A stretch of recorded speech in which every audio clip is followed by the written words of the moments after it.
घर के water tank में इस खाली पाइप का क्या काम? स्पोर्ट्स कार के पीछे ये चीज क्या होती है? और टेनिस बॉल्स पर इन कर्व्स का हिडन पर्पस क्या है? ठीक ऐसे बहुत से सवाल हमारे दिमाग में आते ही रहते हैं, जिनके इंटरेस्टिंग आंसर, क्योंकि इस वीडियो को देखने के बाद इनकी संख्या बढ़ने वाली है। यार हम सभी के घरों के छत पर आसानी से नजर आने वाला हम सभी का ही पर्सनल कुआं हमारे घर का वाटर टैंक ही होता है। एक वाटर टैंक लगभग सभी घरों के छत पर आराम से धूप सेकता हुआ दिख जाएगा। पर यार क्या आपने वाटर टैंक के साथ जुड़े इस टी स्ट्रक्चर पर गौर किया है? यार आपको तो पता ही होगा कि बिना पर्पस के हम इंडियंस फ्री का कोई भी छोटा से छोटा चीज नहीं लगाते हैं, फिर भी इतने बड़े टी जैसे पाइप को सब लगाते हैं क्यों है? इसमें तो कोई नल भी नहीं लगता, फिर इसका पर्पस क्या है? गाइस एक्चुअली में इस टी जैसे स्ट्रक्चर को टी पाइप कहा जाता है। इस पाइप की वजह से हम सभी के घरों में वाटर का फ्लो अच्छी तरीके से प्रॉपर्ली मेंटेन रह पाता है। यार अगर ये पाइप नहीं होगी तो हमारी टंकी पर भी वैसे ही प्रेशर क्रिएट होगा जैसे बिस्लरी की बोतल को पूरा मुंह लगाकर पानी पीने से बोतल पर पड़ता है और वो पिचक जाता है। यार अगर आप एक ट्रू डिफेंस लवर हैं तो आपको भी ये फैक्ट शॉक्ड कर देगा। यार एयरफोर्स में फाइटर जेट का बहुत बड़ा रोल होता है और इन्हीं फाइटर जेट्स की हेल्प से हमारे सोल्जर्स अपने दुश्मन को आसमान से गिराकर खजूर में अटका देते हैं। गाइस अक्सर ही हम सभी लोगों को ये लगता है कि फाइटर जेट में अटैच ये चीज रॉकेट होती है, मगर भाई ये चीज रॉकेट नहीं है, बल्कि इसका पर्पस तो कुछ और ही है। गाइस इस चीज को ड्रॉप टैंक या एक्सटर्नल टैंक कहा जाता है, क्योंकि ये रॉकेट जैसा दिखने वाला स्ट्रक्चर कोई रॉकेट नहीं बल्कि एक डिटैचेबल फ्यूल टैंक होता है। यार ये टैंक एक बार में 600 यूएस गैलन यानी कि तकरीबन 2300 लीटर तक के फ्यूल कैरी कर सकता है, ताकि कोई भी फाइटर जेट इसे अपनी इमरजेंसी सिचुएशन में यूज कर सके। और इसे डिटैचेबल इसलिए रखा जाता है ताकि इमरजेंसी सिचुएशन में ही इसे गिराकर पायलट जेट की स्पीड बढ़ा सके। यार आज तक हमने जितने भी सुपर कार्स को देखा है उनमें से अधिकतर में हमें ये स्ट्रक्चर देखने को मिलता है, मगर ये आखिर होता क्या है और इसका काम क्या है? देखो यारो, जब कार स्ट्रेट लाइन में चलती है तो टायर्स और फोर्स का डायरेक्शन बिल्कुल सेम होता है, लेकिन जब भी कार को टर्न करना होता है तो उस समय कार्स पर बहुत सारे फोर्सेज एक्ट करते हैं और यही फोर्सेज कार्स को इम्बैलेंस कर देते हैं, जिसकी वजह से उनकी एक्सीडेंट हो जाती है। यार इसी सेम प्रॉब्लम से बचने के लिए मॉडर्न सुपर कार्स में ये बैक विंग्स लगाए जाते हैं। ये कार को एरोडायनेमिक बनाने के साथ साथ बैलेंस करने में भी काफी मदद करता है। टर्न करते समय ये विंग्स सभी फोर्सेज आपस में बैलेंस करने के लिए नीचे की तरफ फोर्स लगाते हैं, जिसे डाउन फोर्स भी कहा जाता है। और यार इसी के कारण कोई भी स्पोर्ट्स कार अपनी मैक्सिमम स्पीड के साथ टर्न कर पाती है। यार आपके बचपन की इंजीनियरिंग की यादों को ताजा करते हुए चलो एक ऐसे कमाल के पर्पस के बारे में जान लेते हैं जिसके बारे में आपने शायद ही कभी सोचा हो, और भाई अगर सोचा भी होगा तो फिर गूगल बाबा से पूछना भूल गए होगे। यार आपने अपने घरों में कभी न कभी वॉशिंग मशीन, सीपीयू, मोबाइल के पार्ट्स को खुला तो जरूर से देखा होगा। यार इन सभी इलेक्ट्रॉनिक्स में सबसे कॉमन पार्ट होता है ये ग्रीन बोर्ड, जिसे सर्किट बोर्ड भी कहा जाता है। लेकिन गाइस ये सोचने वाली बात है कि ये बोर्ड हमेशा ग्रीन कलर में ही क्यों नजर आता है? यार सच्चाई तो ये है कि सर्किट बोर्ड हर कलर का हो सकता है और ये रेड ब्लू कलर्स में भी अवेलेबल होता है, मगर मोस्ट ऑफ द कंपनीज हमेशा ग्रीन कलर बोर्ड क्यों यूज करती हैं? ऐसा क्या कनेक्शन है सर्किट बोर्ड और ग्रीन कलर में? यार एक्चुअल में ग्रीन पार्ट सर्किट के रेजिंग की वजह से होता है, जिसे सोल्डर मास्क भी कहा जाता है, और इसका यूज सोल्डर को रस्ट से बचाने के लिए किया जाता है। यार सर्किट बोर्ड में ग्रीन कलर की वजह से विजिबिलिटी भी बढ़ जाती है, मतलब कि हम उसमें लगे छोटे छोटे चिप्स को आसानी से देख पाते हैं। साथ ही कुछ फैक्ट्स ये भी बताते हैं कि ग्रीन कलर वर्कर्स की थकान को दूर करके उनकी इफिशियंसी बढ़ाता है।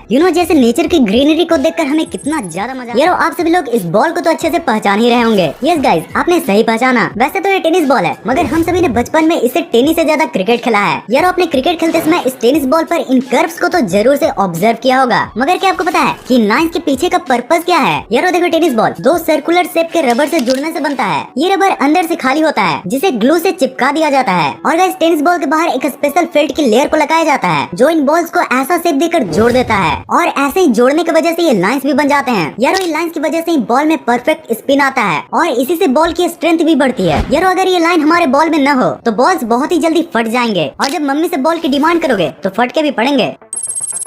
यार एयरप्लेन हमारी जिंदगी में हवाई यात्रा का फील दिला देता है, वरना पहले के लोग तो बस ख्यालों में ही हवाई यात्रा किया करते थे। यार बहुत सारे वैज्ञानिकों की कड़ी मेहनत और अनेकों प्रयासों के बाद हमारे ये हवाई यंत्र तैयार हो पाया है। यार अगर आप भी एक प्लेन लवर हैं तो आपने ये तो जरूर से गौर किया होगा कि कुछ एयरप्लेन के इंजन प्लेन के नीचे होते हैं, तो वहीं पर कुछ प्लेन के इंजन इस बैक साइड में। तो यार क्या आपको पता है कि इन अलग अलग एयरप्लेन के इंजन प्लेसमेंट का भी एक अलग ही पर्पज होता है? यार बेसिकली कमर्शियल एयरलाइंस में इंजन विंग्स के नीचे शिफ्ट किया जाता है। ऐसा इसलिए क्योंकि साइड में शिफ्ट हुए इंजन को रिपेयर और रिप्लेस करना आसान होता है, और ये प्लेसमेंट एयरप्लेन को उड़ने में भी मदद करता है। ये विंग्स वाले इंजन प्लेन को हॉरिजॉन्टल स्टेबिलिटी भी प्रोवाइड करते हैं, जिससे प्लेन स्टेबल होकर आसानी से उड़ पाता है। यार रेयर माउंटेड इंजन को भी कुछ अलग स्पेशल फीचर्स के लिए यूज किया जाता है। गाइस जब इंजन फेलियर का टाइम आता है तो रेयर माउंटेड इंजन प्लेन को टिल्ट होने से बचाता है। गाइस रेयर माउंटेड इंजन वाला प्लेन दूसरे प्लेन के मुकाबले कम रनवे में ही लैंड हो जाता है।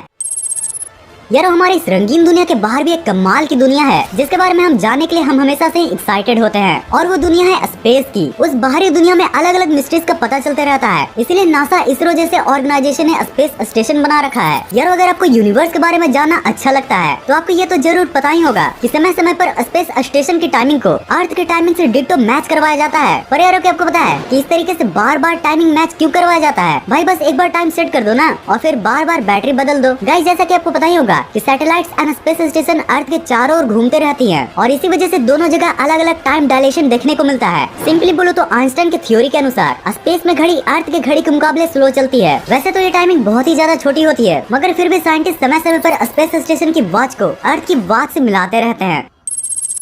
यार हमारे साइंस बुक के साथ साथ हर बर्फीले जगह पर पाए जाने वाले इस इग्लू को तो आप पहचानते ही होंगे, पर क्या कभी आपने इस गोल मटोल से दिखने वाली चीज के अंदर की गोलमाल को जानने की कोशिश की है? यार ये ख्याल तो आपके मन में जरूर से आया होगा कि ये बर्फ से बनी चीज हमें गर्म कैसे रख पाती है, और इसके अंदर ये उठा हुआ स्ट्रक्चर का क्या काम होता है। तो चलो इसके पीछे का फंडा एकदम सिंपल वे में समझते हैं। यार जैसे की आपको पता होगा कि एक लोहा दूसरे लोहे को काटता है, ठीक वैसे ही बर्फ से बनी चीज ही बर्फीली हवा को गर्म करने में मदद करता है। यार इग्लू बर्फ को कंप्रेस करके बनाए गए ईंटों से बनता है, और उन ईंटों को बाहर से कुछ इस तरह से डोम से और अंदर से कुछ ऐसा एलिवेटेड शेप दिया जाता है। यार इग्लू के अंदर जमा हुआ गर्म हवा हल्का होने के कारण इग्लू के ऊपर वाले पार्ट में होता है, और वहीं ठंडी हवा इसके नीचे पार्ट में, तो आप गर्म हवा को अच्छे से फील कर सकें, इसलिए अंदर ये उठा हुआ स्ट्रक्चर होता है जिसी पर इग्लू में रहने वाले लोग बैठते हैं। अगर आप इस सीरीज के और भी पार्ट्स को देखना चाहते हो तो आपके लिए हैं ये 2 वीडियोस। वीडियो को यहाँ तक देखने के लिए दिल से thanks for watching this entire video.